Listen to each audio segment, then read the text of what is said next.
For 23 years, the Central Intelligence Agency paid psychics to spy on the Soviet Union. Not as a joke. Not as a side project. As an official, funded, classified intelligence program. They called it Project Stargate. The psychics were called remote viewers, and their job was to close their eyes and describe military installations they had never seen on the other side of the planet. The strangest part? According to the CIA's own documents, some of them were accurate enough to scare people. This story is real. All of it is declassified. And it is one of the wildest things the American government has ever done. To understand why the CIA funded psychics, you need to understand the paranoia of the Cold War. In the late 1960s and early 1970s, American intelligence agencies received reports that the Soviet Union was investing heavily in parapsychology, the study of psychic phenomena like telepathy, remote viewing, and psychokinesis.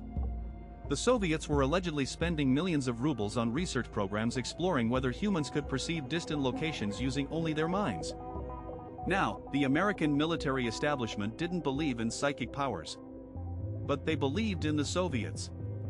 And the logic was simple: if there's even a 5% chance this is real, and the other side figures it out first, we lose. It's the same logic that drove the nuclear arms race. You don't have to believe the weapon works, you just have to believe the enemy might build one. In 1972, the CIA contracted two physicists at the Stanford Research Institute, Hal Puthoff and Russell Targ, to investigate remote viewing under controlled conditions. The initial funding was modest. The initial results were, according to Puthoff and Targ, startling. The program went through multiple names over its life: Project Scanate, Gondola Wish, Grill Flame, Center Lane, Sunstreak, and finally Stargate. It was shuffled between the CIA, the Defense Intelligence Agency, and various military branches. And it ran continuously from 1972 to 1995, 23 years of taxpayer-funded psychic espionage. The protocol was deceptively simple. A remote viewer would be given geographic coordinates, latitude and longitude, or sometimes just a sealed envelope containing a target location. They would enter a relaxed state, close their eyes, and describe or draw whatever impressions came to mind. A handler would sit with them, asking questions without leading. What do you perceive? What shapes do you see? What's the texture? The targets ranged from mundane to extraordinary. Buildings, bridges, submarines, military installations. The viewers were never told what the target was in advance. Their descriptions were then evaluated by independent judges who compared them to the actual targets. And here is where it gets uncomfortable for skeptics. Some of the results were, by any fair reading, impressive. In one well-documented session, a viewer named Pat Price was given coordinates and produced a detailed description of a Soviet military installation at Semipalatinsk. He described the layout of buildings, a large crane on railroad tracks, and what appeared to be a particle beam weapon under development. Satellite imagery later confirmed significant details of his description. Another viewer, Joe McMonigal, was given a target and described a massive building under construction. He drew it with remarkable accuracy. The target turned out to be a new class of Soviet submarine, the Typhoon class, being built inside a covered facility at Syeverodvinsk. McMonigal described the submarine's unusual double hull before its existence was publicly known.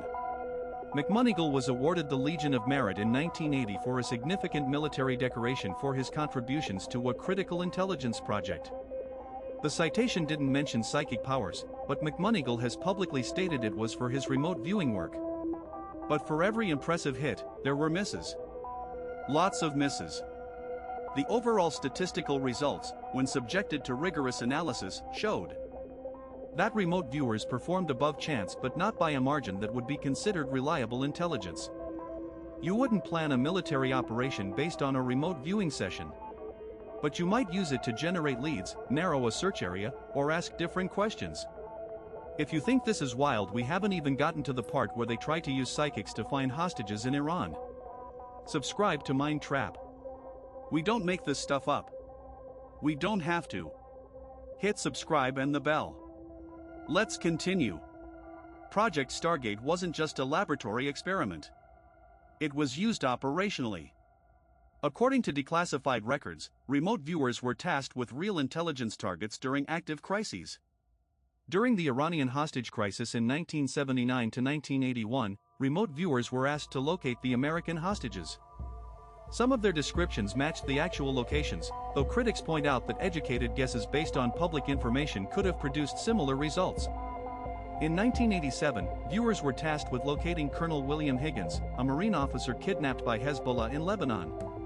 In 1989, they were asked to help track Manuel Noriega during the U.S. invasion of Panama.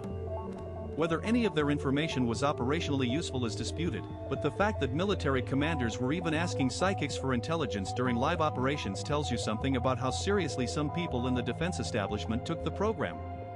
The program also went through periods of intense internal skepticism. Different managers had different levels of belief. Some treated it as a legitimate intelligence tool, others saw it as an embarrassing waste of resources. The quality of the remote viewers varied enormously. Some, like McMoneygle and Ingo Swann, were considered genuine talents. Others produced results that were no better than random noise. Ingo Swann, who was considered the father of the remote viewing methodology used in Stargate, once claimed to have psychically observed the planet Jupiter and described its rings. This was before Voyager 1 confirmed that Jupiter actually has rings. Swann also described specific features of the Jupiterian atmosphere that matched later observations. Critics argue this was coincidence or retroactive interpretation. Supporters call it extraordinary. In 1995, Congress ordered an independent evaluation of Project Stargate by the American Institutes for Research. The AIR report, written by statistician Jessica Utz and skeptic Ray Hyman, reached a split conclusion. Utz, analyzing the laboratory data, concluded that the statistical evidence for remote viewing was strong enough to be considered a genuine phenomenon. She wrote that using the standards applied to any other area of science, it is concluded that psychic functioning has been well established. Hyman disagreed. He acknowledged the statistical anomalies but argued that the results could be explained by methodological flaws, sensory leakage, and subjective interpretation. He recommended against operational use.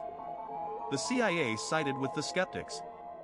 In a press conference, the agency acknowledged the program's existence, released a flood of declassified documents, and stated that remote viewing had never produced actionable intelligence of sufficient quality to justify continued funding.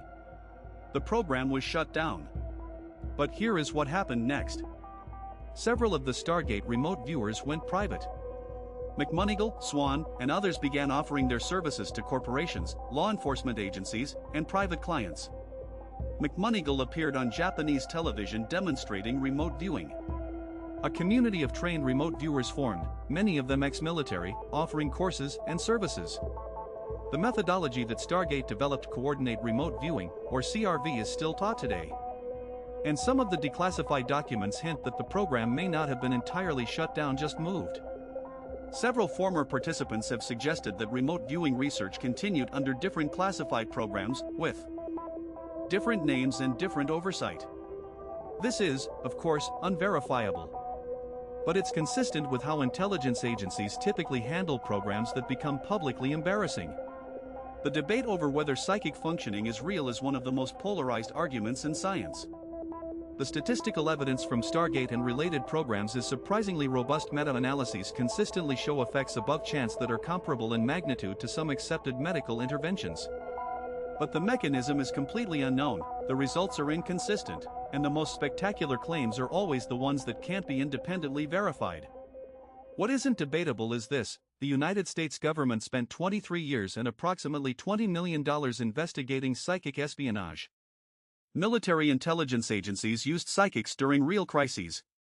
Decorated officers staked their reputations on the program's value.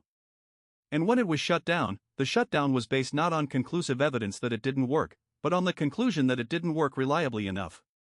23 years. $20 million.